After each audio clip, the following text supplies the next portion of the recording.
Bonjour à tous, j'espère que vous allez bien et que vous êtes en pleine forme. Vous avez été nombreux à nous demander des analyses de vos investissements immobiliers. Et ben, ça fait donc des mois qu'on travaille sur ce format qu'on va vous présenter aujourd'hui avec Alex, que vous connaissez déjà, que vous avez sûrement déjà vu sur la chaîne. On a travaillé sur un modèle de GPT qui nous permet d'analyser vos investissements immobiliers avec un questionnaire qu'on vous a demandé de remplir. Donc on a déjà eu quelques participants qui nous ont envoyé leurs investissements avec tous leurs chiffres, leurs indicateurs et autres, et on va comparer entre ce que nous on pense, notre expérience, point par point, et ChatGPT, ce qu'il en pense, avec un prompt qu'on a travaillé le plus possible et qu'on va améliorer par la suite et qu'on pourra également vous fournir. On va tester avec le premier investissement qu'on a reçu. Est-ce que tu veux dire un petit quelque chose, un petit bonjour, Alex? Bonjour à tous. Ça va être marrant de confronter nos points de vue avec l'intelligence artificielle de ChatGPT.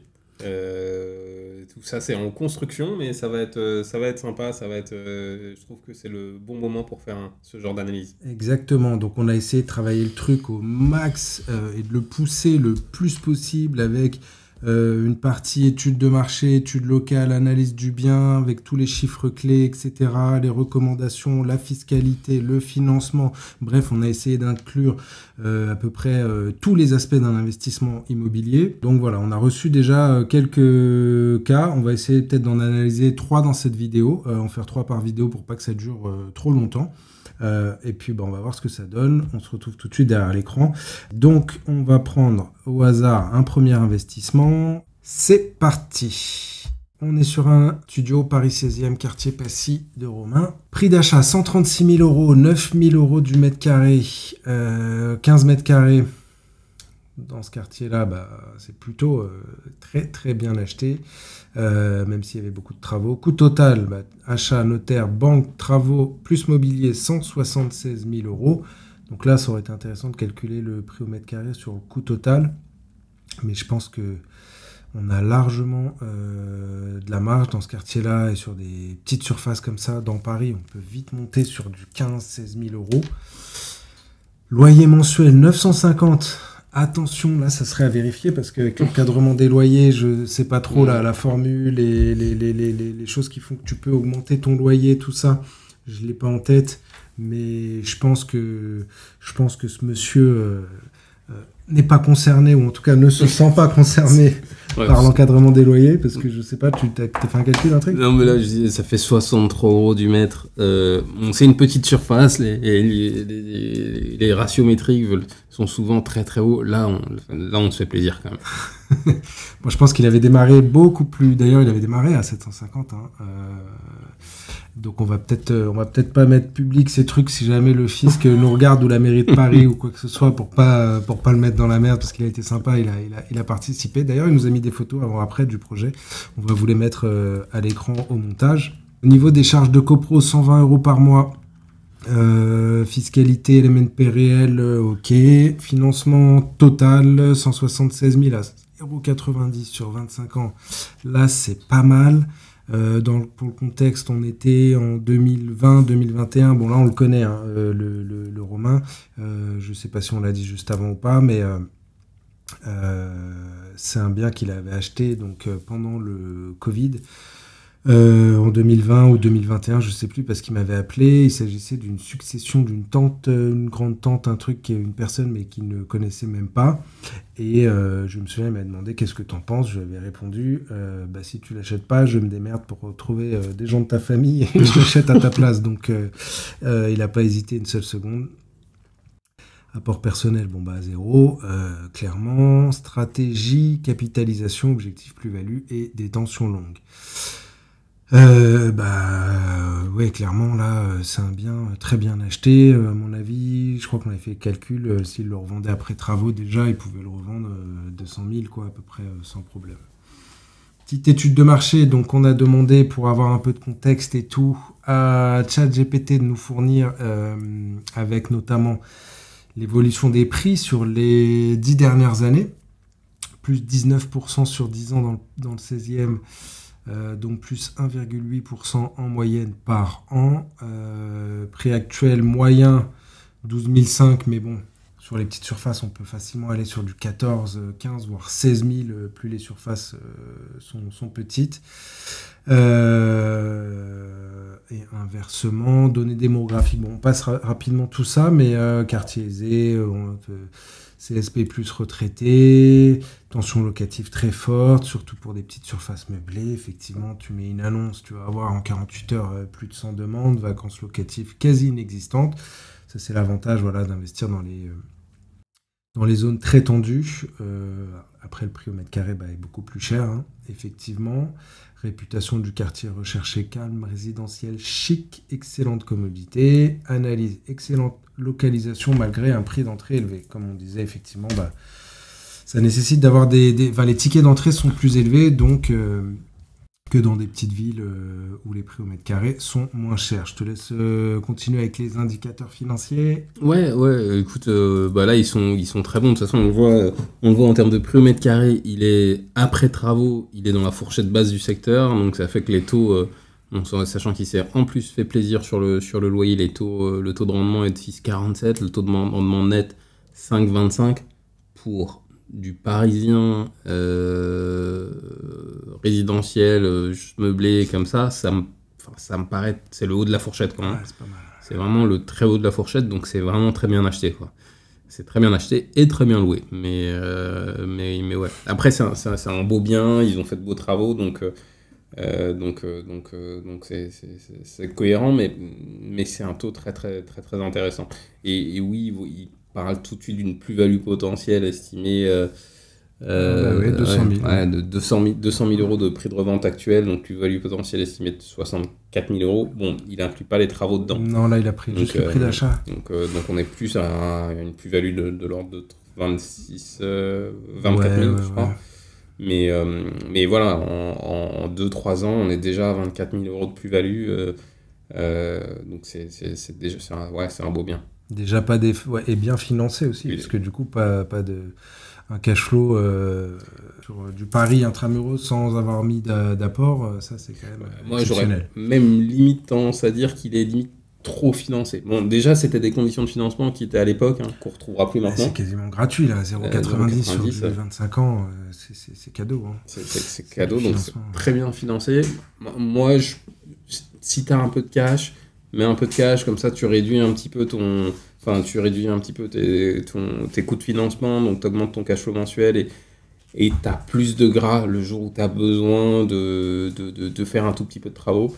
Voilà, 90 euros sur un bien à 176 000, voilà. Si tu peux mettre un peu de cash, c'est déjà ça de gagner sur le gras que tu vas faire, ouais. mais sinon très bien financé. Ouais. Ouais, là on a le côté renta et patrimonial réunis, quoi, on va dire. Hein. Tu fais pas d'énormes cash flow positifs par mois, mais par contre, entre le remboursement de la dette et la valorisation qui augmente, très très bien. Analyse fiscale rapidement. Régime actuel, LMNP réel, excellent choix. Oui, je suis d'accord. Pas de sujet. Ça aurait pu être un achat en société selon la stratégie, mais bon. LMNP réel, effectivement. On peut déduire les charges, amortir le bien et le mobilier. Effectivement, même si ça a changé récemment et que l'amortissement est maintenant réintégré dans le calcul de la plus-value à la sortie, si on revend. Il faut idéalement, pour contrer ça, conserver le bien sur du long terme pour ne plus être concerné et bénéficier des abattements. Rendement net supérieur à 5%, pas ou peu d'impôts sur les revenus locatifs. Là, oui, il est tranquille sur 10 ans, voire plus, étant donné qu'il a fait pas mal de travaux en plus au niveau fiscalité. Optimisation fiscalement, régime durable. Autre régime moins intéressant, bon là il nous fait une comparaison avec les autres régimes. Micro, non, pas intéressant, abattement de 50%, mais pas de déduction à l'autorité imposée, foncier inadapté au meublé, évidemment. Et dans le secteur, je pense que c'était la bonne stratégie. SCI à l'IS, trop complexe ici. Ça aurait pu, mais dans le cadre d'une stratégie peut-être avec d'autres acquisitions. Pinel, il n'y a pas de sujet. LMNP réel, optimal. C'est validé sur le point fiscalité.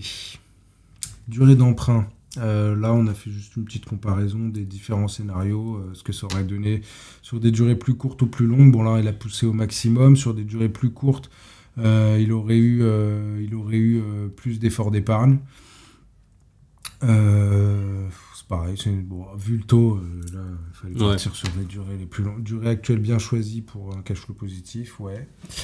Les 2 dernières durées lui apportent un cash flow brut positif, de toute façon sur 20 ans ou 25 ans. La revente, ça, les TRI et tout, je te laisse...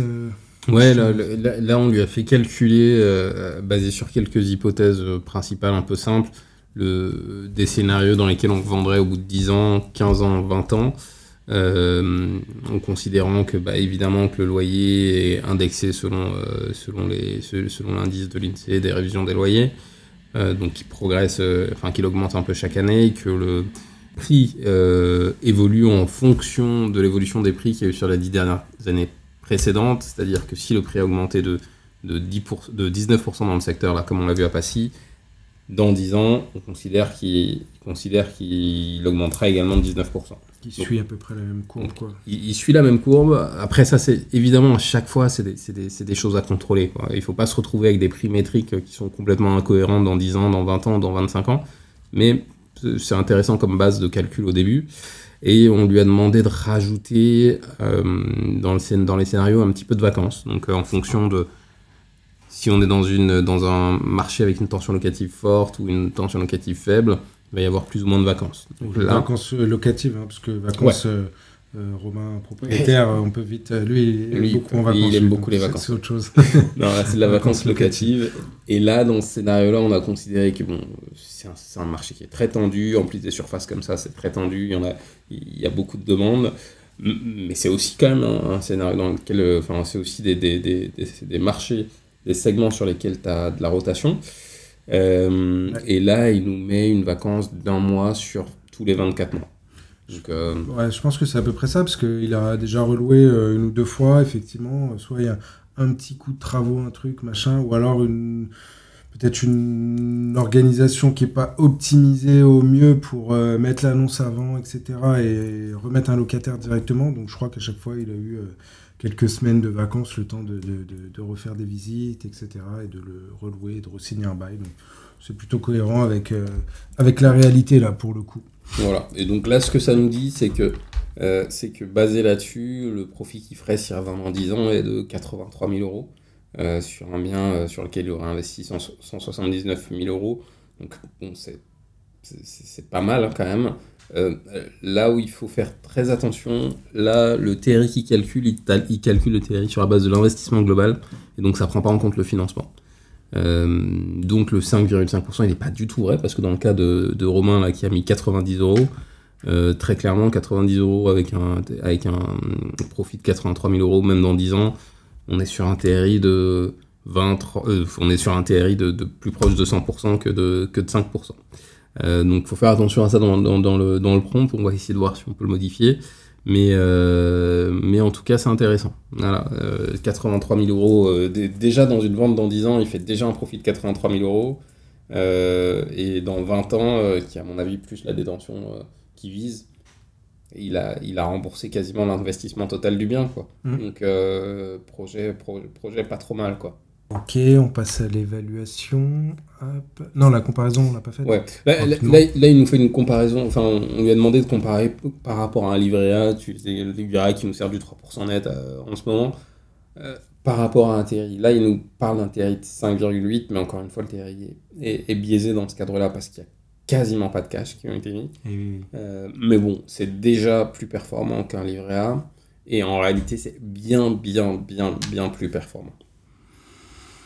Ok, ouais, c'était pour avoir une idée, ou une assurance vie à 3% net ou quelque chose comme ça, mais effectivement, ça, c'est selon l'apport qu'on va mettre dans le projet qu'on peut déterminer. Ouais. Si tu mets 30 000 euros dans le projet, est-ce que si tu avais mis tes 30 000 euros sur un autre placement, qu'est-ce que ça aurait donné sur 10 ans, 15 ans, 20 ans par rapport à l'immobilier? En termes de notation, l'évaluation, qu'est-ce qu'il lui donne? Donc, selon les 10 critères qu'on lui a demandé de définir, alors là, il n'a pas détaillé chaque critère parce qu'il y a dans chaque dans chaque partie des sous-critères, 3 ou 4 ou 5 parfois, pour déterminer s'il donne le point ou pas. Il faut qu'il y ait la majorité des critères intérieurs qui soient validés. Bon là, qu'est-ce qu'on peut dire là? L'emplacement, c'est validé. Le prix d'achat, il a bien acheté, c'est validé. L'état général, bon, ça veut tout et rien dire parce que est-ce qu'on est sur une stratégie avec travaux ou sans travaux? Là, en l'occurrence, est-ce qu'on a envie de faire des travaux ou d'acheter un bien qui est déjà en état? Ça dépend un peu du profil. Généralement, avec travaux, ça laisse quand même plus de possibilités de remettre au goût du jour, de louer plus cher, etc. Donc nous, on peut considérer que ce point, on le valide, mais ça va dépendre du profil de l'investisseur et tout. Au niveau du rendement, c'est validé aussi. Le financement, il a été très bien maîtrisé. La fiscalité, elle est optimisée. La location, il n'y a pas eu de sujet. Alors ça, c'est pareil, ça dépend des retours d'expérience un peu. Est-ce qu'il y a eu des vacances? Est-ce qu'il y a eu des impayés? Est-ce qu'il y a eu ce genre de choses? Là, c'est pas le cas. Est-ce que la demande, elle est suffisante? Donc la tension locative, oui, c'est validé. Là, moi, le seul peut-être bémol que je mettrais là-dessus, c'est attention, quand on achète du 15 mètres carrés dans Paris comme ça, la population qu'on va avoir, surtout dans ces niveaux de loyer, globalement, ça va être des étudiants ou des jeunes actifs, ouais. Mais ça va tourner assez vite. Donc il faut s'attendre à avoir, là il a déjà eu de la rotation, il faut s'attendre à avoir de la rotation. Bon, à Paris, ta rotation, t'auras pas trop de problème pour trouver des locataires, mais c'est quand même de l'organisation. Oui, tu peux te dire que tous les ans, potentiellement, tu reloues, tu es obligé de remettre une annonce, refaire des visites, etc. Donc, en termes de gestion, ça aurait été peut-être un 2 sur 3, gestion qui est maîtrisée, qui fait lui-même, mais qui nécessite quand même de l'investissement en temps et en gestion. Donc ouais, peut-être que là, on peut ne pas mettre le point, on l'aurait pas mis effectivement, parce que c'est pas de l'investissement complètement passif, du coup, on peut dire ça, qu'on peut voir ça comme ça. Revendre, pas de sujet, on est sur un marché s'il veut revendre hyper liquide, et la stratégie personnelle, elle est cohérente, son investissement est cohérent. Moi, j'aurais plutôt mis un 9 sur 10, effectivement, parce que peut-être ne pas mettre le point sur la partie gestion. Pour moi, ça se joue entre 9 et 9,5. Ouais, voilà, entre 9 et 10, selon si t'es à côté, tu m'en parlais tout à l'heure, effectivement, si t'habites Paris, c'est clair. Que tu peux te déplacer qu'une fois par an, voilà. Si t'habites pas Paris, ou qu'il faut déléguer à une agence, et que donc ça génère aussi des coûts de relocation, des honoraires d'agence, etc. Bon, on peut sortir ce point. Ouais. Moi, j'aurais mis un 9 sur 10 sur cet investissement, ouais. Pour résumer tout ça, qu'est-ce qu'il nous met? En point fort, un emplacement ultra sécurisé, effectivement. Rendement net super à 5% dans Paris, intramuros, c'est pas mal. C'est même plus que pas mal. Aucun effort d'épargne, cash flow positif même à Paris. Très bon pilotage du projet. Il va être content. Prix, travaux, fiscalité. Les points faibles, superficie très petite. Limite revente si loi évolue. Ah, il anticipe peut-être. Bon, là, on est loin des 9 mètres carrés, 10 mètres carrés, les trucs sur lesquels il y a des projets de loi régulièrement pour limiter les locations, la revente, ce genre de choses. Bon, 15 mètres carrés, il y a encore un peu de marge. Je pense qu'il y a de la marge. Mais bon, je comprends ce qu'il veut dire, mais je pense qu'il y a de la marge. 15 mètres carrés, je pense qu'on est dans c'est le petit studio, mais à Paris, c'est un petit studio complètement acceptable, quoi. Mais c'est intéressant qu'il quand même suggère des petites choses comme ça veut dire qu'il pousse un peu la réflexion aussi. Marché parisien tendu à l'achat. Ouais, ça, je pense que c'est très temporaire, quoi. C'est juste conjoncturel, effectivement. En ce moment, il y a moins d'acheteurs en ce moment, mais bon, la réalité, c'est que de toute façon, même au prix actuel, au prix avec les travaux, il est à 11 700 du mètre.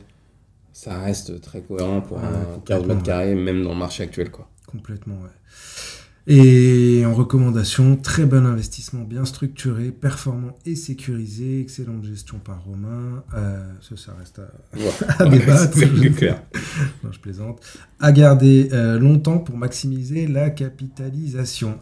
Moi, je trouve que c'est pas mal. Dites-nous ce que vous en pensez. Franchement, le résultat, là, je trouve qu'il a bien bossé. C'est plutôt cohérent, c'est pas déconnant. Il n'a pas sorti de conneries. Au contraire, il y a 2-3 petits trucs comme ça qui sont pas mal. Dites-nous ce que vous en pensez là. On va continuer à l'améliorer, travailler au fur et à mesure, le prompt, mais déjà, je trouve qu'on arrive à avoir un truc bien structuré. Ouais, c'est pas mal. On continue à l'améliorer avec vos commentaires et remarques et on passe au suivant du coup. On passe au suivant. Let's go.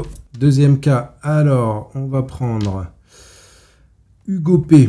Il s'agit de quoi? Il s'agit voilà. d'un investissement à Nancy dans le centre-ville. Prix d'achat 73 500 au mètre carré 2450. 30 mètres carrés. Donc je pense que c'est un grand studio ou un 2 pièces, il ne l'a pas précisé.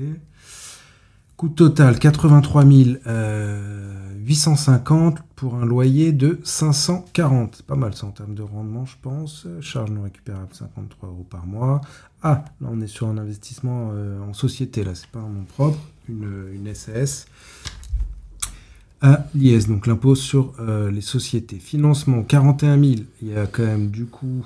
Ah oui, la moitié financée sur 23 ans à 0,99. Ça, c'est pas mal aussi, parce qu'en société, à part les SCI, souvent, on a du mal à obtenir des durées aussi longues que sur du nom propre. On peut aller sur 20-25 ans sans problème, voire même avec du différé. Société, en général, les banques ont un peu plus de mal à aller sur les mêmes durées. Pas forcément évident à trouver, donc là c'est pas mal. Donc on a quand même un apport personnel, voilà, un financement à 50%. Donc l'objectif, je pense que c'est effectivement, comme on est en société, de faire du cash flow pour pouvoir réinvestir, avoir tous les biens qui soient plus qu'autofinancés, mais qui dégagent du chiffre d'affaires, parce que là on parle de société, donc de chiffre d'affaires, et pouvoir continuer à investir. Donc là je pense qu'on est sur une stratégie de croissance et de développement. Stratégie d'exploitation meublée long terme, objectif cash flow. Voilà, j'avais pas lu. Ça résume un peu ça. Tu veux nous faire la petite étude là? Écoute, moi je connais très peu Nancy, toi tu connais un peu plus Nancy, mais ce qu'il nous dit sur Nancy, donc évolution des prix correcte de 2,5% par an sur les 10 dernières années. Donc c'est correct, c'est au-delà de l'inflation, donc c'est pas mal. Ce qui est bien effectivement avec Nancy, c'est que tu as un gros bassin étudiant. Donc en fonction de la typologie de logement, ça peut te permettre d'avoir une grosse tension locative. Je sais que on avait fait une opération pas très très loin dans le secteur où c'était du co-living et il y avait une grosse demande de résidentiel étudiant, notamment là-bas. C'est le genre de secteur où ça c'est très très fort, soit pour résidentiel étudiant, soit pour les jeunes cadres. Voilà, ce qui nous dit tension locative forte, régulièrement dans les classements des villes étudiantes, c'est pas mal ce qui nous fait un. En plus, c'est situé dans le centre-ville de Nancy. Tu connais, je crois que c'est plutôt joli le centre-ville, non? Ah ouais, c'est très beau. Ouais, y a la place Stan qui est classée au patrimoine mondial de l'UNESCO et tout. C'est hyper touristique, tout ça. Donc, très étudiant aussi. Donc, c'est une bonne ville et en plus très agréable. Je crois qu'il manque juste la météo. On peut pas tout avoir. Indicateur financier, donc rendement brut 7,72. Donc on a bien le loyer multiplié, le loyer annuel divisé par le coût de revient et le rendement net moins les charges, la taxe foncière et la fiscalité, 6,2. Ce qui fait effectivement un cash flow mensuel net de 287. Donc oui, si tu veux dans l'objectif de réemprunter, etc., il faut que tu montres à la banque que le bien dégage. Donc soit qu'il est hyper rentable, soit mettre suffisamment d'apport pour que chaque bien génère du chiffre d'affaires et du cash flow positif. Effort d'épargne zéro parce que il a été mis en apport. Plus-value latente, 85 moins 73. Ça, c'est quoi? 85 000, c'est la valorisation actuelle, moins 73 500, le prix d'achat. Je pense que c'est le prix d'achat. 11 500, bon, c'est pas très significatif. On a oublié de lui demander l'année d'acquisition. Ça, on l'a rajouté d'ailleurs par la suite nous-mêmes, donc forcément, on peut pas l'avoir. Important pour déterminer le truc. Donc, régime fiscal, on l'a dit, SAS à l'IS. Avantage amortissement, impôt sur les sociétés à taux réduit, stratégie patrimoniale, inconvénient complexité, coût de gestion, moins liquide, effectivement, je suis assez d'accord. Ouais, clairement, investir en SAS, ça veut dire que tu veux développer d'autres biens derrière, que tu veux acheter d'autres biens, donc effectivement, il faut montrer de la trésorerie récurrentes sur les dernières années pour pouvoir refinancer.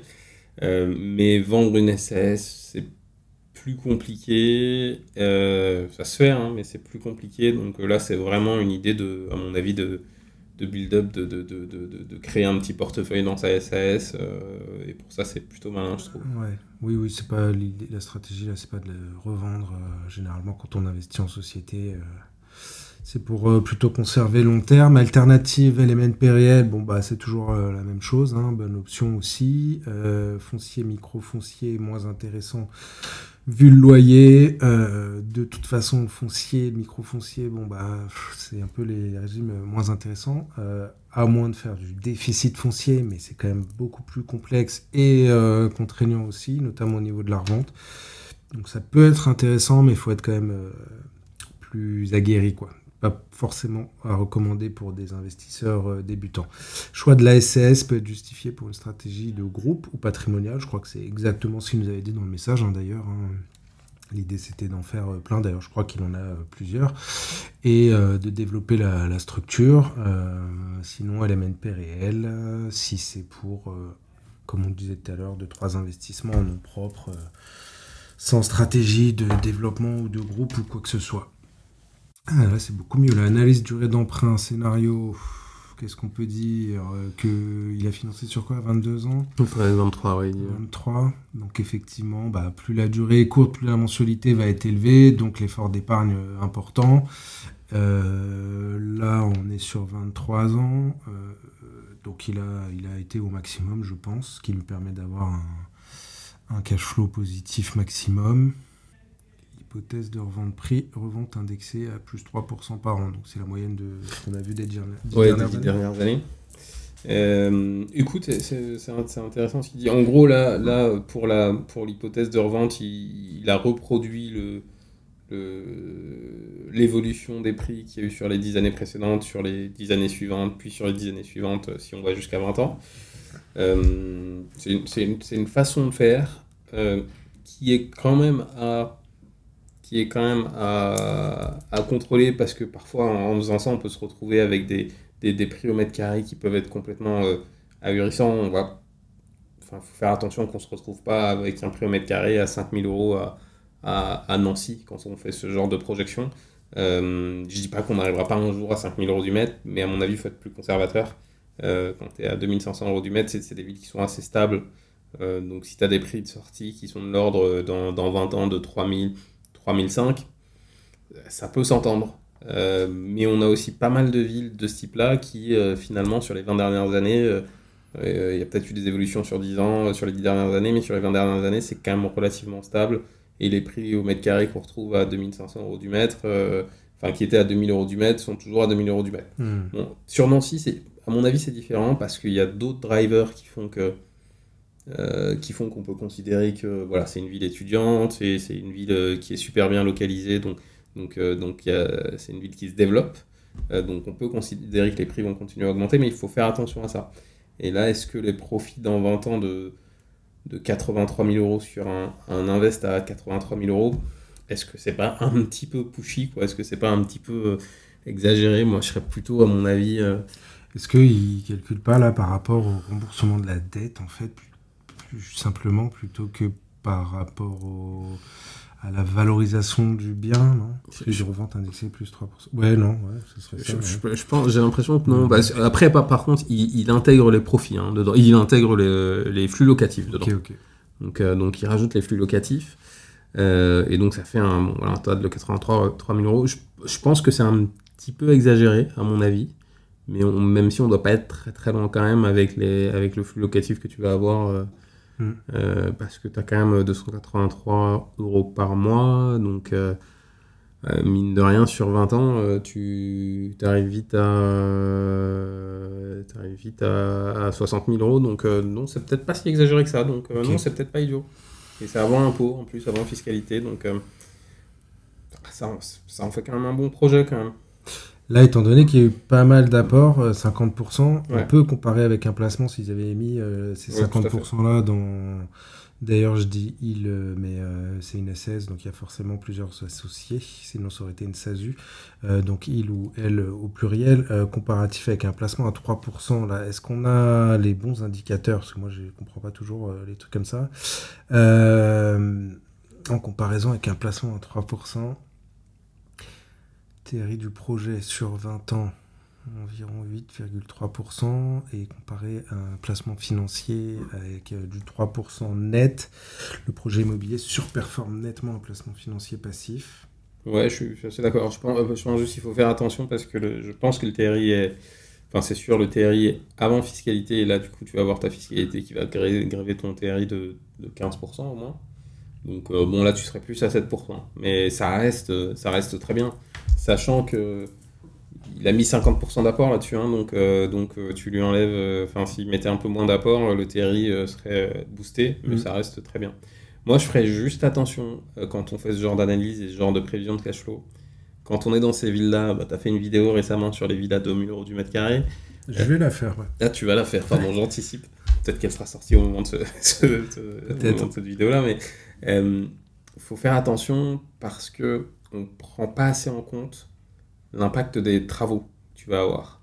Et finalement, que tu sois à 2000 € du mètre, à 1000 € du mètre ou à 10 000 € du mètre, ta chaudière, c'est à peu près le même prix. Et sauf que quand tu es à 10 000 € du mètre, comme sur l'investissement qu'on a vu avant, ton loyer il te permet peut-être de couvrir ta chaudière. Dans ce genre de ville, bah, tu as beaucoup plus de trous pour couvrir ta chaudière. Et donc voilà, ça a un impact fort parce que si tu as une tuile ou si à un moment tu as un locataire qui n'a pas très bien tenu ton appartement et que tu dois tout refaire, ça a un impact fort et ça va vite te faire un trou de cash flow pendant plusieurs mois, quoi. Ouais, exactement. Ça, je vais le détailler justement dans une prochaine vidéo où j'avais vu un post LinkedIn qui m'avait vraiment interpellé, là, un post de Soufiane. Si tu vois cette vidéo, tu te reconnaîtras, que j'avais balancé sur Insta. Je me suis dit, tiens, ça peut être intéressant de faire une vidéo longue. Parce qu'il faut se méfier, comme tu dis, de tous les discours là, d'investir dans des villes à 1500, 2000 € du mètre carré. Il y a aussi des inconvénients et des risques à prendre en compte. On ne va pas rentrer là en détail, sinon la vidéo va durer beaucoup trop longtemps, mais je vous en parlerai très prochainement. Ensuite, évaluation qualitative. Là, il a condensé là, largement par rapport à tout à l'heure. Pas de détails, juste il nous valide ou pas. Pour lui, c'est un 10 sur 10. Alors, pourquoi? Emplacement, oui. Dans une ville comme ça, effectivement, il faut être bien placé. Notamment pour la revente. Prix d'achat-valeur, oui. Je n'ai pas regardé tous les indicateurs, mais voilà. L'état général, c'est pareil, c'est pas un réel indicateur parce que tout dépend du prix auquel tu achètes. Le rendement, il est bon. Le financement, il considère que oui. Là, c'est pareil, il y a deux écoles. Est-ce qu'on lève le plus de dettes possible ou est-ce qu'on rembourse le plus vite possible où on a plus de cash flow? Dans la stratégie, là, je trouve que c'est quand même pertinent parce que si tu veux continuer, il ne faut pas être en cash flow négatif, sinon la banque ne va pas te reprêter. Moi là-dessus, si on regarde tous les points, moi j'ai juste deux bémols, je suis d'accord avec toi, le financement. J'imagine qu'ils avaient des raisons de faire ça, mais est-ce que tu as intérêt à mettre... Là, il a mis 50%, et effectivement, tu vas avoir plus de cash flow. Est-ce que tu n'aurais pas intérêt à mettre un petit peu moins, quitte à garder un petit peu de cash et à savoir qu'à un moment donné, quand il va y avoir un trou, tu vas sortir un peu de cash à ce moment-là, mais au mieux le sortir le plus tard possible que dès le début. Comme ça aurait optimisé un peu tes rendements, ça aurait optimisé un peu ton TRI. Je pense qu'il y avait de la marge pour faire mieux en termes de financement. J'imagine qu'ils ont voulu condenser la durée, mais peut-être qu'en faisant 30% à 17 ans au lieu de 23 ans, enfin voilà. Après, on ne connaît pas les objectifs en long terme, mais... une stratégie de développement rapide, et donc il faut que chaque année, tes bilans soient le plus positifs possible pour retourner voir ta banque et lui dire, voilà, on fait tant de chiffre d'affaires, tant de bénéfices, surtout, ce qui correspond au cash flow, quoi, bénéfices, pour pouvoir réemprunter, le plus possible, quoi. Donc je pense que c'est un peu cette stratégie-là, mais effectivement, là, difficile de donner un point ou pas, ça dépend de la stratégie. Est-ce que tu as d'autres réserves derrière d'argent pour pouvoir continuer à réinjecter? Est-ce que tu vis de ta société? Tu te verses des salaires aussi, donc il faut le prendre en compte. Enfin, il y a pas mal de choses. Gestion locative, ça c'est pareil. Donc là, c'est en direct, donc c'est pour ça qu'il a mis oui. Liquidité revente, il valide, et stratégie personnelle, ça c'est parce qu'on demande aux gens de nous dire effectivement, de nous donner des informations sur leur stratégie et tout. Là, elles sont pas affichées, mais apparemment c'est cohérent avec sa stratégie. Pareil, liquidité revente, je suis pas si... Enfin, le type de bien a l'air super liquide. Attention, s'il revend, il revendra sans doute l'actif et pas la SAS. Du coup, ça veut dire que tu vas te retrouver... Enfin, voilà, bon, évidemment, c'est dans sa stratégie, lui, de compiler, d'acheter plusieurs actifs. Mais si jamais il devait rester que comme ça peut être un petit frein parce que tu restes avec ta SAS et tes revenus dans la SAS. Bon, c'est toujours un peu plus problématique et en termes de fiscalité, c'est pas fou, quoi. Mais on est quand même sur un truc pas mal. Moi, j'aurais mis un 8 sur 10. Avec je suis assez d'accord. Synthèse finale, point fort, excellent cash flow mensuel dès la première année, effectivement, parce que l'apport, rendement supérieur net à 6%, quartier central très demandé, fiscalité maîtrisée, financement bien négocié. Bon, là, c'est pareil, ce qu'on vient de dire. Point faible, apport personnel important. Il arrive quand même à déceler quelques petits détails, là, ce que tu disais, effectivement. Est-ce qu'on aurait pu mettre un 30%? Moi, je pense que c'est par rapport à la stratégie, mais et complexité possible avec la SAS, si mal gérée, quand tu as des associés, des choses comme ça. Puis il y a un autre truc à voir, du coup, quand tu as une SAS, parce que là, on est sur un cash flow positif de 280 €, ce qu'il disait. Quand tu as une SAS, ça veut dire que tu as un comptable. Ça veut dire que tu as un coût de création de ta SAS, donc tout ça c'est des choses qui viennent écraser un peu ton rendement. Donc ton 280 € qui est juste sur le bien, si tu le mets au niveau de la société, c'est plus tout à fait 280 € et du coup voilà. Après, à partir du moment où tu as 5, 6, 8, 10 biens, évidemment. Là le coût est plus amorti effectivement. Ok, très bon investissement, à dupliquer si possible ou réutiliser modèle en optimisant encore l'effet de levier. Moi je suis assez d'accord, c'est plutôt pas mal. Investissement suivant, hop, on lui balance la fiche comme d'habitude, on va voir ce qu'il nous donne. Alors là on est sur un investissement locatif à Sannois, quartier Pasteur 1. Prix d'achat 122 000, prix au mètre carré 35 mètres carrés, 2 pièces, 3 486. C'est pas cher pour du Sannois là. Coût total du projet plus notaire et frais d'agence 141 300, loyer mensuel 785. C'est pas mal pour de la banlieue pas loin de Paris. Charge de copro 78. Fiscalité microfoncier, aïe, là c'est le gars qui n'a pas voulu se prendre la tête sur la fiscalité ou se renseigner. Je pense que c'est pas le plus optimisé. Financement 100% en fonds propres, 0 emprunt. Apport personnel 141 000. Ah ouais, donc là on a une fiscalité qui va pas être optimisée. On n'a pas de financement. Donc, pas d'intérêt d'emprunt non plus à déduire. De toute façon, c'est pour ça qu'il a pris microfoncier, parce qu'il n'y a pas grand-chose du coup à part les charges et la taxe foncière à déduire, mais il va forcément être imposé. Pour rappel, microfoncier, vous prenez vos loyers et il y a un abattement de 30% sur la totalité de vos loyers qui s'applique de manière automatique et vous êtes imposé sur le reste. À 17,2 sur les prélèvements sociaux et selon votre TMI sur le reste. Stratégie d'exploitation location nue pour générer du cash flow. À mon avis, le cash flow va être en partie avalé par les impôts. C'est dommage parce qu'on aurait pu effacer complètement les impôts là pour le coup en LMNP par exemple. Étude de marché. Je te laisse...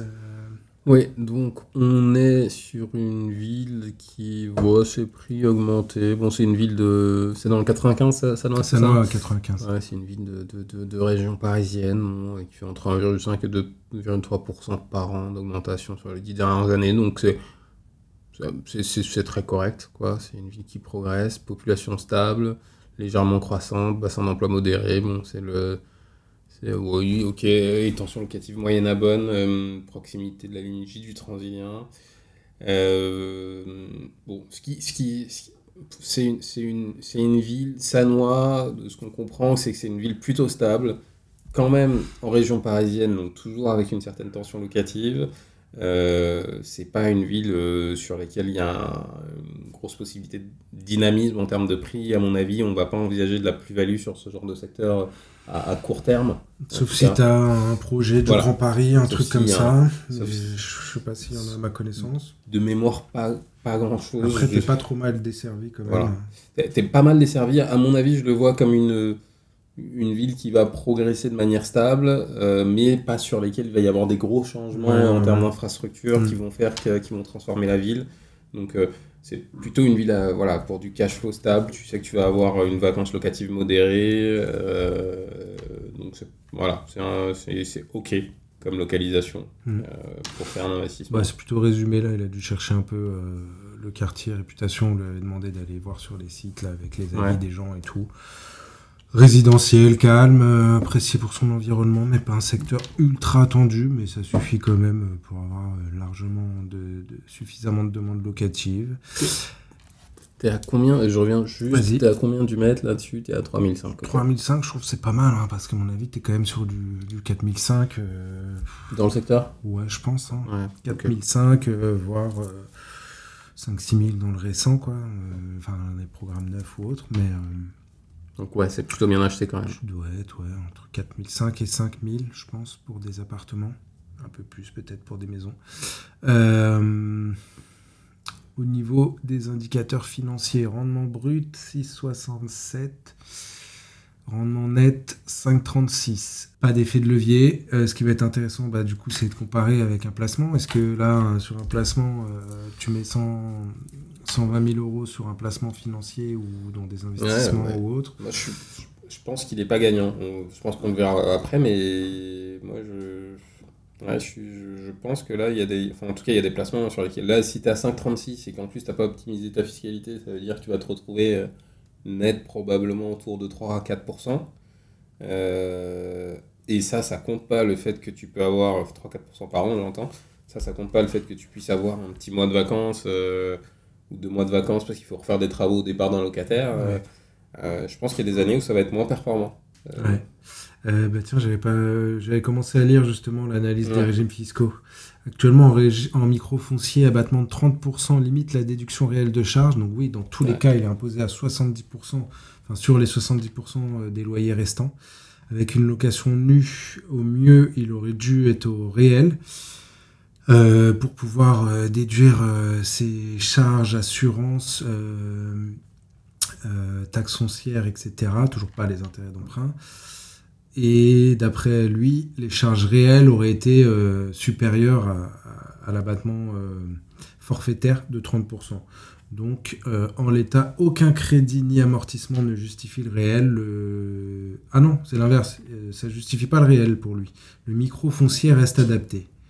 Oui, parce qu'il n'y a aucun crédit et aucun amortissement. Ok, donc en fait, les charges sont pas suffisantes, seraient inférieures à 30% des loyers. Ça, je veux bien entendre. Moi, le sujet, là où je pense que tu as raison, c'est que ça, c'est typiquement 35 mètres carrés, c'est typiquement du LMNP normalement. Quoi.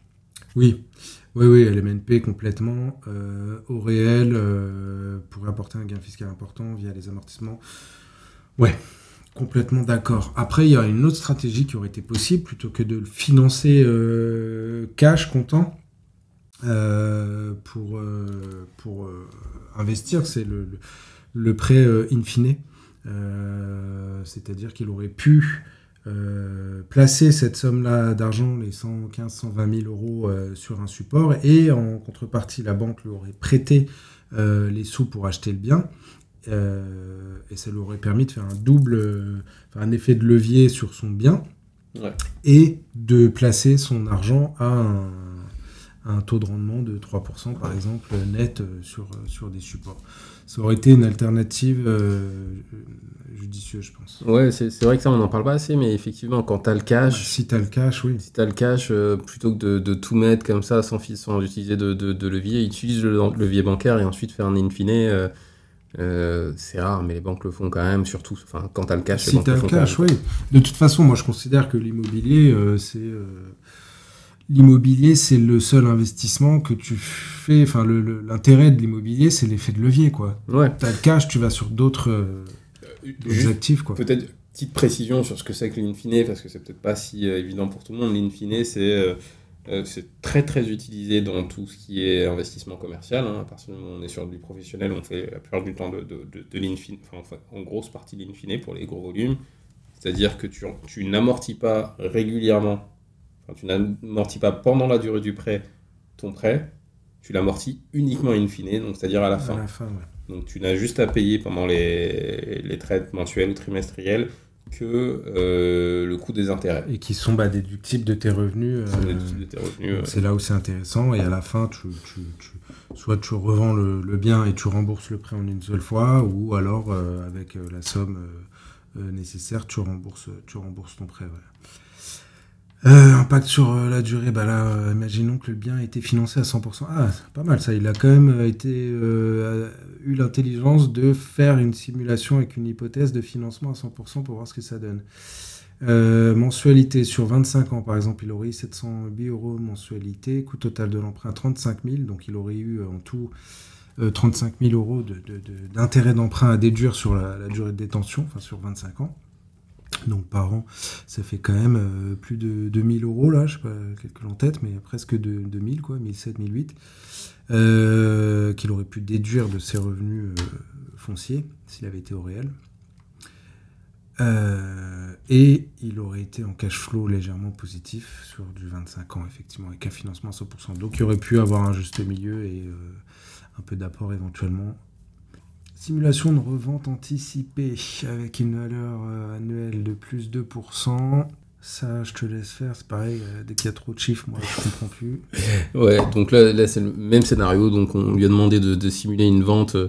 On lui a demandé de simuler une vente dans 10 ans, 15 ans, 20 ans, avec comme hypothèse sur le prix, enfin voilà, des hypothèses sur le prix, sur le loyer. Donc, sur le loyer, on considère que tous les ans, il va faire le job d'aller indexer son loyer comme n'importe qui devrait le faire, basé sur l'indice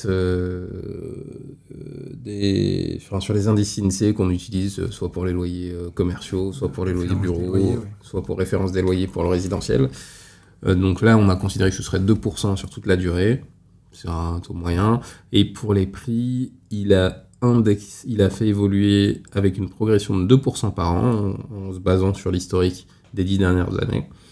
Ce qui a l'air pas trop mal, et s'il vend dans 10 ans, on voit qu'il fait déjà 33 000 € de profit, sachant que lui ne se finance pas, donc c'est 33 000 € net, et s'il fait sur 20 ans, il a 80 000 € de profit. Donc en gros, et c'est là où on voit l'effet de levier, un deal comme ça, là, il fait 80 000 € en 20 ans alors qu'il a mis 141 000.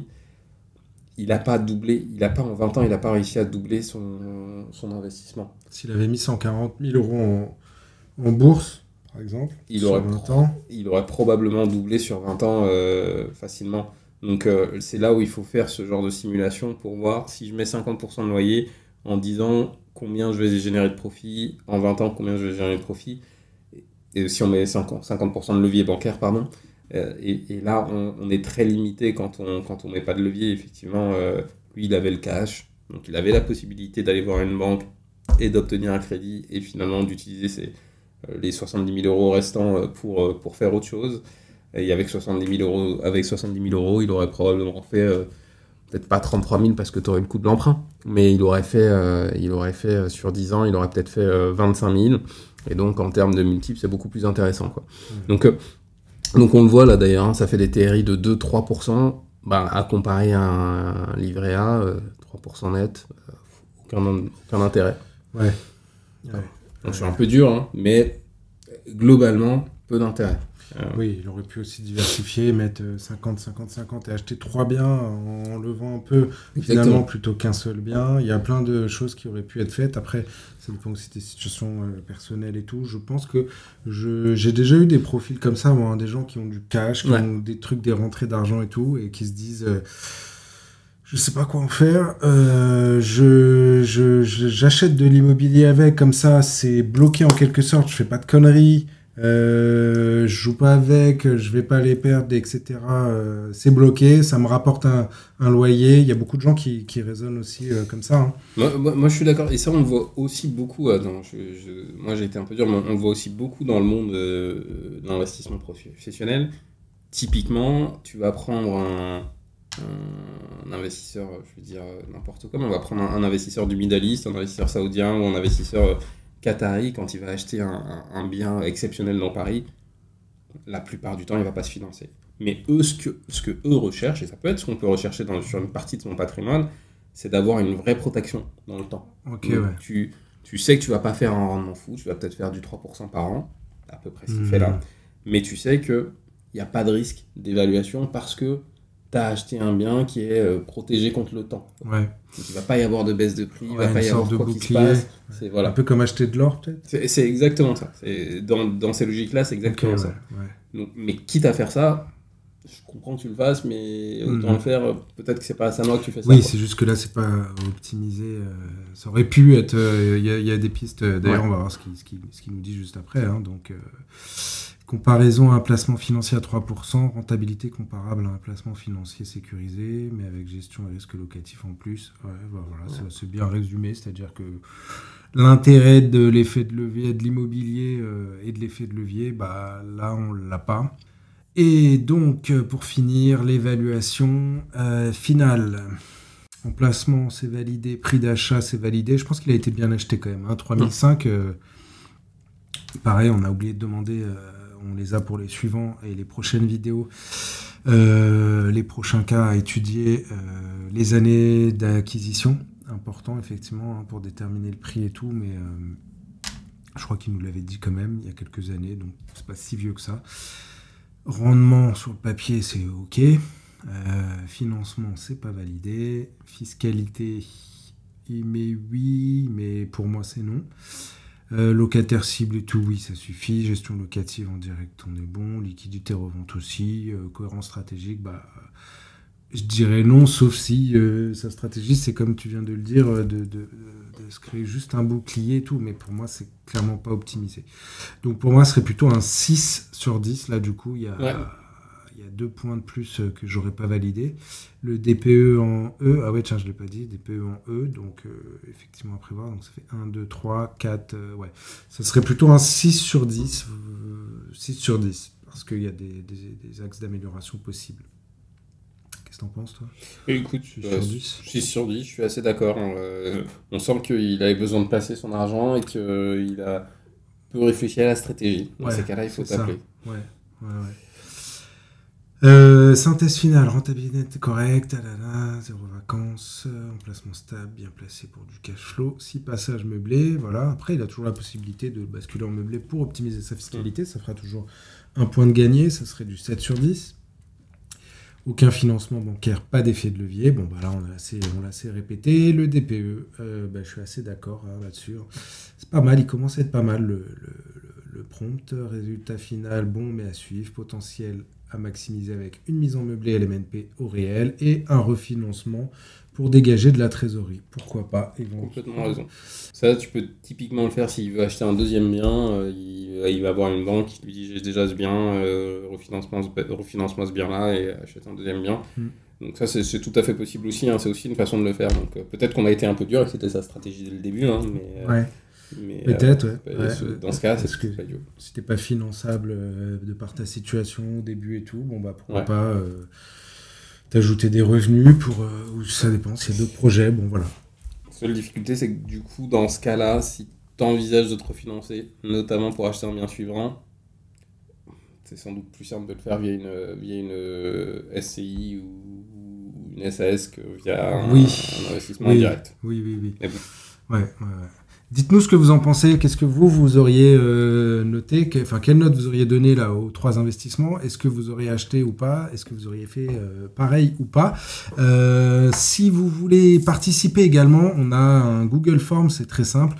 on vous met le lien dans la description de la vidéo. Vous avez juste à cliquer, à remplir le questionnaire. Si possible, nous envoyer des photos ou des vidéos avant-après et on étudiera donc les cas d'investissement dans les prochaines vidéos. Merci d'avoir regardé. Abonnez-vous, mettez un gros like. Dites-nous ce que vous pensez de ce format. Si vous voulez qu'on continue et qu'on analyse vos cas. Et on vous dit à bientôt pour une prochaine vidéo. Ciao. Salut.